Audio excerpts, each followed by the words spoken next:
And good morning, everyone. Happy Wednesday morning to you. Welcome back to Morning Musings. My name is Don K. Preston. I'm the president of Preterist Research Institute of Ardmore, Oklahoma. We have been focused on Matthew chapter 25, 31 and following, in which the Son of Man will come with his angels in his glory to sit on the throne of his glory. Then all nations shall be gathered before him. Now, pardon me, it is normally, 99% of the commentators say this is an end of time event.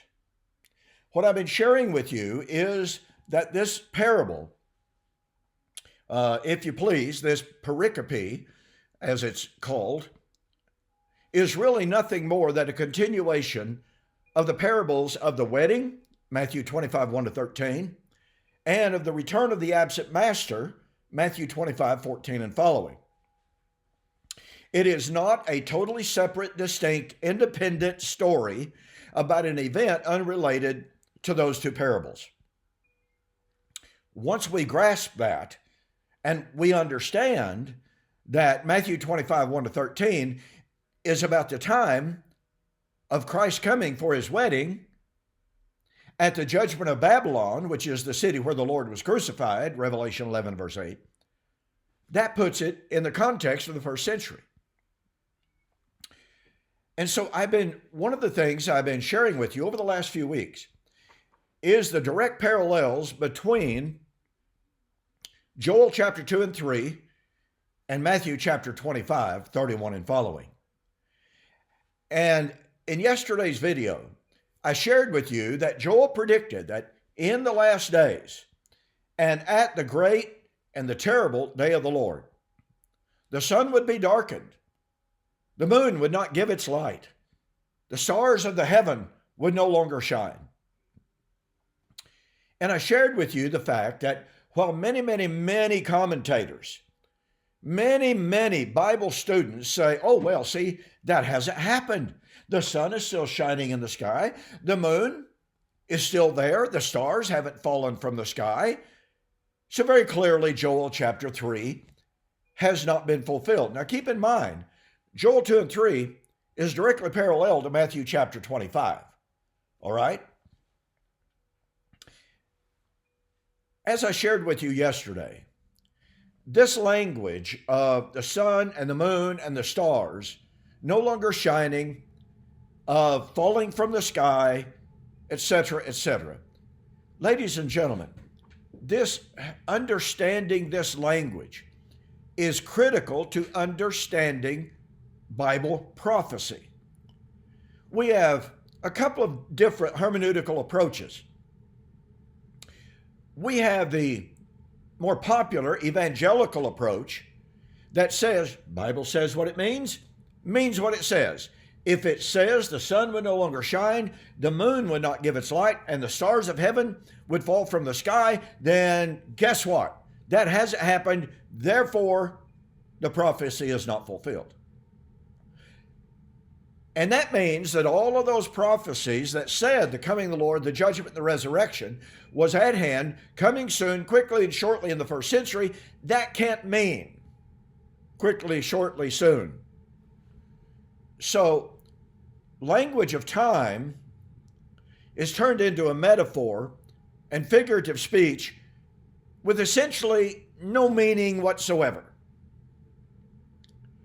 Then the other approach is, it is to recognize that the language of the sun being darkened, the moon being turned into blood, the stars falling from the sky, etc., etc., is typical Hebraic apocalyptic language that was used throughout the Tanakh, the Old Testament, to describe any time Yahweh used this nation over here to judge this nation over here. When this nation over here fell at the hands of this other nation, then guess what? Heaven and earth was destroyed. The mountains melted underneath the feet of Yahweh. Yahweh came out of heaven, and the earth was dissolved at his presence. and understanding that this language of the sun being dark and the moon not giving its light, etc., was metaphoric, i.e. figurative language, to be interpreted spiritually of the fall of a given nation, kingdom, government, even individuals, allows the time statements of Scripture, as we shall see momentarily, allows the time statements of Scripture to be taken prosaically, literally. And we don't have to play games with God's time statements. So let's illustrate the reality, the undeniable reality. And by the way, in my book, The Elements Shall Melt with Fervent Heat, you can find it on my website, donkpreston.com, bibleprophecy.com, or eschatology.org. In that book, I chronicle one example after another from the Old Testament in which this language of decreation, this language that sounded like and sounds like to us today the end of time, but was never intended to be taken literally. So go to my website, go to the store, order the book, The Elements Shall Melt with Fervent Heat, and order the book. Send me a note that says you saw the offer on YouTube or Facebook, and I'll pay your shipping. That'll save you $5. Okay? Do yourself a favor and order that book. This book, I have heard from literally thousands of people telling me this book changed their life. Really did. Okay, so let's take a look at some, and I mean just some, by no means all, but just some of the Old Testament passages that use this language of decreation, of heaven and earth being destroyed, etc. Yet the prophecies are fulfilled, and yet heaven and earth is still here. All right? The very first passage that I want to bring forward to adduce is Isaiah chapter 13. The burden against Babylon, which Isaiah the son of Amos saw. Now we know, therefore, who this is against. And there is no reason, no exegetical, hermeneutical, logical reason to believe that Revelation is using this passage. Now, does it use some of the decreation language? Yes. Is it talking about the same, quote, Babylon, unquote? No, it is not. And that can be proven definitively. I do that in my book, Who is This Babylon? But nonetheless, the burden against Babylon, which Isaiah the son of Amos saw. Lift up a banner on the high mountain. Raise your voice to them. Wave your hand that they may enter the gates of my nobles. I have commanded my sanctified ones. I have also called my mighty ones for my anger, those who rejoice in my exaltation. Listen, God's holy ones, his mighty ones, are the armies that he is calling to do his bidding. Anyway, the noise of a multitude in the mountains, like that of many people, a tumultuous noise of the kingdoms of nations being gathered together. The Lord of hosts musters the army for battle. They come from a far country, from the end of heaven, the Lord and his weapons of indignation. Do you notice? God is calling the armies that are going to fulfill his word against Babylon are called his weapons of indignation. And he will use them, quote, to destroy the whole land. Wail, for the day of the Lord is at hand. It will come as destruction from the Almighty. Therefore all hands will be limp. Every man's heart will melt. They will be afraid. Pangs and sorrows will take hold of them. They will be in pain as a woman in childbirth. They will be amazed at one another. Their faces will be like flame. Behold, the day of the Lord comes, cruel, with both wrath and fierce anger, to lay the land desolate. He will destroy the sinners from it. For, now mind you, he's talking about the destruction of Babylon. Armies coming from far lands to accomplish his purposes. For the stars of heaven and their constellations will not give their light. The sun will be darkened in its going forth, the moon will not cause its light to shine. Now, for time's sake, let me skip down to verse 13. For I will shake the heavens, the earth will move out of her place in the wrath of the Lord of hosts and in the day of his fierce anger. Folks, do you catch the power of this? This is the day of the Lord. Now, I cited last week, I gave the wrong citation, by the way. I think I said Jeremiah 13 and verse 16. It's actually Ezekiel chapter 13 and verse 6, which gives us the definition of the day of the Lord. Woe to the prophets of Israel which speak of their own heart, and they do not speak of me. For they do not go up to the city to repair the walls, to prepare for the day of the Lord. Well, now, wait a minute. If the day of the Lord is when the sun, the moon, and the stars literally fall from the sky and are destroyed, and the earth is completely dissolved, let me ask you a question, as I did last week. What good would it do to run into a city to repair walls? Pardon me. And remember, this is Ezekiel talking about the prophets of his day who should have been going into the city of Jerusalem to repair the breaches, the breaks in the wall that had been caused by one of the initial invasions of Jerusalem by the Babylonians. There were three different invasions. 606 BC, 597, 586 being the last invasion and the destruction of the city.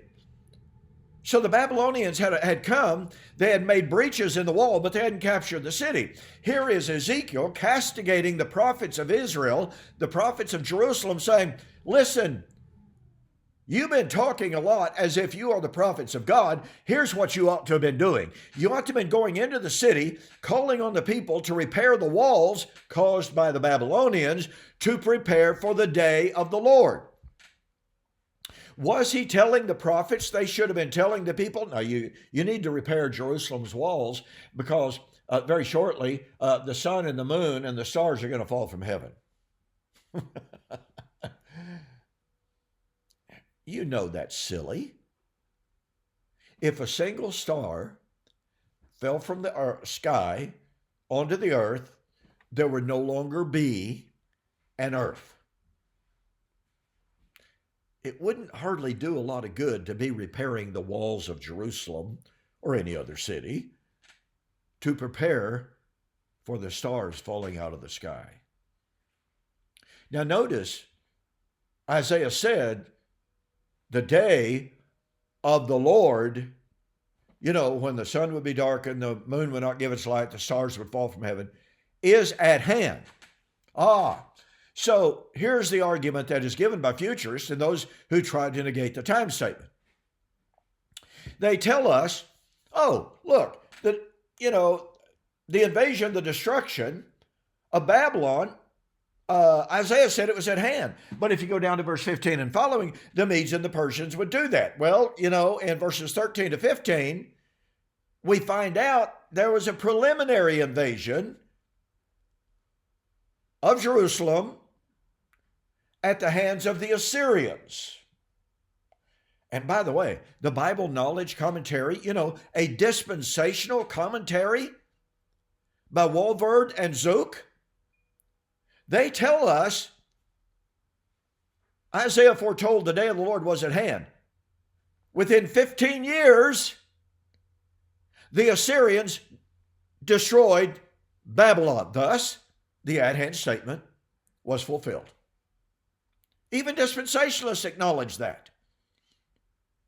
So the invasion by the Medes and the Persians is on the far horizon. It's not near. It's 173, 175 years off. But there was a near invasion by the Assyrians that was going to destroy Babylon. And then she was rebuilt under Nebuchadnezzar brought her to a greater position of power and prominence. But that was down the line. The Assyrians are essentially on the horizon. Now, what's my point? Well, my point is this. Even if, all right? Even if, and it's not true, but even if you say, well, okay, it's the invasion and destruction of Babylon at the hands of the Medes and the Persians, then that was the day of the Lord. Well, as a matter of fact, it was a day of the Lord against Babylon at that time, but it was not the at hands day of the Lord of Isaiah 13. So even if you acknowledge, catch this, even if you acknowledge and claim that the Medo-Persian destruction of Babylon is the one that is said to be at hand, it's still the day of the Lord when the sun, the moon, the stars would fall from the sky and be destroyed. But that didn't literally happen. And there is not one syllable, there is not one iota, there is not one jot, there is not one tittle found in the text of Isaiah 13 that would say, okay, now we're going to have the invasion of the Assyrians, then we're going to have the invasion by the Medo-Persians, and then in 2600, 2,600 years, or maybe 3,000, or maybe 5 million years, then we're going to have the day of the Lord. No, it was the day of the Lord that was at hand. Not far off. The day of the Lord was at hand. Any way you want to look at it, it was the day of the Lord against Babylon, the city that Isaiah knew, that Isaiah foretold, that was a power even in his day. It was that city, not the city that crucified the Lord. Okay. It was that city that was to be destroyed at the day of the Lord. Now, what that means is the coming of the Lord in Matthew chapter 25, since it is the day of the Lord of Joel chapter 3, which is described as the time when the sun, the moon, the stars would fall from the sky and not give their light, that means that this language of the day of the Lord is metaphoric. It's figurative. And it was not intended to be taken literally. And you know what? I'm completely out of time here for Wednesday morning. I appreciate you being with me. Be sure to join me on the flip side. We'll have more on the language of the day of the Lord as it correlates with Matthew chapter 25, 31 and following on the flip side.